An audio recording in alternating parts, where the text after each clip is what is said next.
Hey, what's up? This is Carrero. Oh no, somebody stop this guy.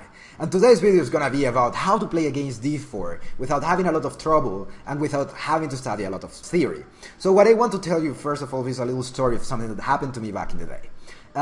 In one tournament I had to play against this guy who had already played a lot of games against me, and he had most certainly prepared something against me, and I didn't want to get into his preparation. So I knew that he had to play with me like 45 minutes before the round, and I went to my trainer and I said to him, I do not know what to play against d4. He goes like, what do you mean you do not know how to play against d4? You already have a repertoire against d4. And I go like, yes, I know that I have a repertoire, but this guy had already prepared something against me, and I do not want to get into his preparation. I need something different, I need something new. Even if I have no idea, I need something new and something which is gonna work quickly. And he goes and he said, alright, let's play little triangles. And I go like, what is a little triangle? I had never heard about that. And he goes and he said, let me show you. So basically what you want to do in little triangles is that you want to generate this pawn structure here, right? A little triangle is something, it's just a name that he made up for the Slav to teach it to his kids, basically, to the kids who were training with him. So he basically tells his kids, you need to generate these two little triangles here, and you'll be right. If you get to generate this triangle here and this triangle here, the position is just okay. And you might be wondering, what the hell, Paul? What are you talking about? I do not understand. And now we're going to go a little bit deeper into that, and we're going to take a look at how this works like most decently. Of course, this is a variant which works pretty nicely against the Queen's Gambit, and this is going to be quite useful for you. So now we're going to take a look. So how do we play little triangles? The idea with little triangles is that we're going to play c6, e6, knight f6, probably a6, knight b7, bishop d6. Sometimes the bishop goes to e7, but it's usually better to go to d6. And here's the thing. What's going to happen? You're going to generate this triangle here in the center, right, which is going to exist with these three pawns on e6, d5, c6, and you're going to generate a triangle here on a6, c6, v7. The idea is that this bishop is going to go out through b7, and for you to do so, and for you to strike on the center, to go to fight for the center, what you're going to do is that eventually you're going to take the pawn on c4, and you're going to play b5 with your pawn to move your bishop to b7, which is a bad bishop in this opening. I'm going to talk a little bit more about it in a second. And basically what you want to do then, when your bishop is on b7, you want to break on c5 or you want to break on e5. And we're going to see this in a second. So how does it work? After you play e6, c6, the only problem that you're going to face with your knight on f6, of course, is that this bishop on c8 is really bad, and you need a way to proceed here. So let's say knight f6, knight c3, I'm just throwing some moves, c6, let's say something like probably e3 here, which is something common. You can play just e6, you can play knight f3, you can play something like knight b7, bishop d3, d takes c4. And this is something important, right?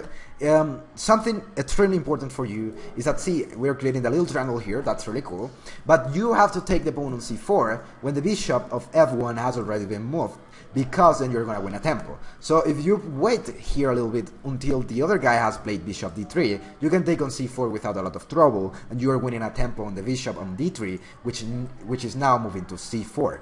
Right? If you just take the pawn here in this position, you're not winning anything, because what's going to happen is that d takes c4, bishop takes c4, and then the bishop has gone to c4 without losing a tempo on d3, so that's not too good for you, and therefore you have to wait until this bishop goes out for you to take on c4.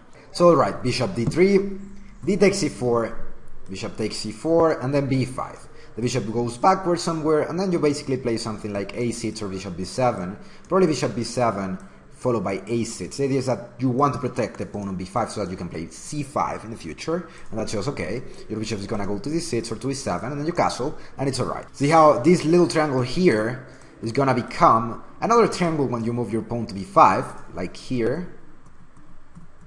Now we have another triangle here. And basically what's going to happen is that this is going to become something like c5, and then you have a decent position with your bishop on b7, because you are opening the diagonal for your bishop, and at the same time you're fighting for the center. So that's really cool. Nobody dies. Of course, you can always watch more examples, and you can look for the theory in the future. So see how after you take here, b5, and the bishop goes to b7, the game is quite easy. You just castle and break with c5. And the white pieces do not have a lot to do against this. This is just more or less equal. You have to be a little bit positional here after you break, but nobody dies, and this is just quite simple. This is what you want to accomplish in these kind of positions. So now we're going to take a look at some examples here, and we're going to see how to play this position, right? This game here is a game between Kramnik, who is one of the best players of history, and another guy who's just 2600, so this guy knows what he is doing. Let's take a look here. d4, d5, bishop f4, knight f6, c6. One more time, we're starting our little triangle here with d5, the knight on f6. Nobody dies because of that. c4, trying to take control of the center. e6, defending the pawn on d5. Of course, the pawn on d5 is going to be overprotected. If the white pieces ever take on d5, like c takes d5 here, you're going to take with your e-pawn so that you give some space to your bishop, and now you're not going to have any problem, because you can just finish your development, bring your pieces out, and finally everything is going to be alright. Nobody's going to die in these kind of positions. So that's something important for you to consider. See how after knight c3, bishop d6, the bishop goes to d6, basically because you want to break on e5 in the future, or you want to break on c5 in the future. Also, the bishop here is making some pressure on the bishop on f4, which might be kind of annoying. At the same time, you're trading the good bishop for his bad bishop, but nonetheless there is compensation because you're getting into an equal position quite easily in this opening. So bishop takes, queen takes, knight f3, and then you castle. And see how you have created the little triangle here, and nobody's dying yet. Queen c2, knight d7, the knight goes to d7, the knight is on f6, everything is okay. The bishop on c8 is a major problem, but we have to figure out how to solve that. See how the black pieces haven't taken on c4 because they are waiting for the white bishop to go out so that they can take there. Rook d1, because this file here might be open in the future, and also the queen here has certain edge rays which can be annoying. So b6, in this position, the black pieces didn't play a6 because they thought that just playing bishop d7 was okay without needing to play a6 followed by b5, but this is something just quite playable as well. You're gonna move your bishop here, and finally you're just gonna play c5 in the future. So that's okay, bishop d2, bishop d7, and after trading a lot of stuff here, we get into a quite playable position, and the white pieces have nothing actually. This is just equal. The pieces are gonna go out easily, and nobody's gonna die here. You just need to figure out how to come from this position. Maybe another way to proceed might just be knight c5, trying to take control of the square, and it is easy. You can play e5 in the future too. Of course, you have to be very careful with this square, so might be something that you want to delay, but you get the idea here, right? This is just a game, really interesting game between two really strong players. So now we're gonna take a look here at Kramnik Kasparov. Yay, some really interesting guys. So knight f3, d5, d4, c4, c6. One more time, little triangles here. See how I'm just defending my pawns, and nobody's dying. If he takes here, I'm gonna take with this pawn to give mobility to my bishop. That's alright. e3, you have to defend your pawn on c4. Otherwise, I can just sometimes take it and play b5, for example, and try to get advantage out of this, because then it's gonna be hard for the other guy to recover or to take back the pawn on c4. Like, for example, something like let's say g3 might happen, pawn takes, bishop g2, and maybe b5 in the future is something that people will try to play, so that the pawn on c4 is defended and it's harder for the white pieces to attack, and that's something that can happen. So now e3 to defend the pawn on c4. See how the knight goes to d7, your knight is on f6, your knight is on d7, nobody's dying, everything is alright. Bishop d3, and now you take on c4. Why? Because the white pieces have already lost the tempo, and you wanted to take the tempo. So now you play b5. The idea is that, see how your pawn on c6 is defending the pawn on b5. Now you're gonna play bishop b7. That's an advantage of playing b5. You're taking control of the square c4. The bishop from b7 protects the center, and after doing so, basically what you're gonna do is generate another little triangle here. The triangle that you're gonna create is this one, and this is quite easy to play. So bishop e2 now, bishop b7. The white pieces keep finishing their development. You play a6 because you want to protect this pawn on b5 so that you can break the center with c5, which is the main idea of this variant. See how if you do not ever break here, this bishop is just a pawn, so you need to break on c5. So now if the white pieces take on c5, this is just equal and nobody dies. And see how this e5 here looks quite tricky, but it's not so dangerous as it may look like.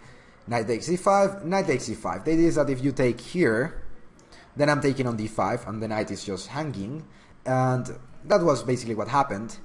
And after trading pieces, this is just playable for both colors. You have an equal position here. This knight, even though it looks really dangerous on e5, is nothing too crazy. But you basically want to break on c5. So how do you generate a decent position here? You basically generate a little triangle here, your little triangle here, and finally you generate a last little triangle here, from which you're gonna just play c5 and break the center, or break the center with e5 in certain positions. So that's something interesting now. We're gonna take a look at another example, Carlsen versus Aronian, two of the best players of the world. d4, d5, c6, knight f6, knight c3, one more time, little triangle here, everything is protected, nobody's dying. e3, defending the pawn on c4, knight e7, the knight goes to d7, you do not define your bishop so easily, and something that's happening is that both of your knights are out. Bishop d3, the bishop has been moved, you take on c4, you're winning a tempo. You take b5, the bishop has to go backwards. Bishop d6 in this occasion. Nonetheless, bishop d7 is just playable as well, followed by a6. We're going to see bishop d6. So Carlsen has been known to be a player who tries to get people out of theory and then win a little advantage, and from there try to win the position. And here he played a kind of odd move, but which has an idea. Basically, he moved his knight to d2 with the idea of playing knight e4 and then trading the knight here so that he can play e4 in the future. But that's nothing to be concerned of. Bishop b7, bishop e7, he took, castle, and finally you break on c5. In this position you're even giving away the pawn, because you're trying to play actively. See how basically you're attacking here and you're giving a mate, and tactically you're gonna recover your pawn on c5. So the black pieces are playing just quite decently, the pieces go out, even though they have a pawn less, this is just gonna be recovered soon. Bishop d5, and finally they recovered their pawn. But it's nothing to be really concerned of, like we do not care that much about the game. Nonetheless, the idea that has to be present, or the idea that you have to have always in your mind, is that you want to play c5. For you to play c5, a6 is a decent idea. Lastly, we have another example by Anand and Aronian, and we have a pretty decent position and pretty similar to what's happened before. See how after c6, knight f6, everything is just happening okay. Bishop d3, when the bishop is on d3, we take on c4 because we want to take a tempo. D takes, bishop takes, and b5. Once the guy takes b5, bishop goes to d3, bishop d6 or bishop d7 is okay. Then you castle, finish your development, the bishop goes to b7, you protect the pawn on c6, a6, and then you want to play c5. Little triangle here one more time. That's basically our little idea here. This is what my trainer told me back in the day, and he didn't even show me games, and I was able to win a couple of times. Of course, if you want to have more information about this, I'll probably upload another video. Let me know, hey Paul, if you want to know a little bit more about this little triangle system, which is basically how to play slabs. It's quite playable, nobody dies.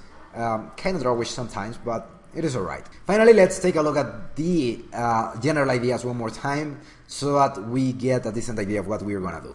We're gonna play e6 with our pawns on c6 and d5, or knight is gonna go to f6, or knight is gonna go to d7, or bishop usually will go to d6.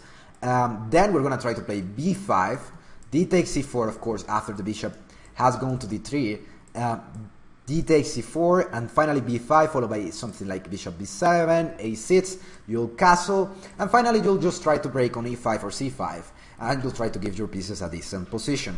This should be really decent for you. Of course, you need to get some experience, and if you want to, you can watch even more games, find out a little more about the Slav defense, semi-Slav defense, which is quite interesting.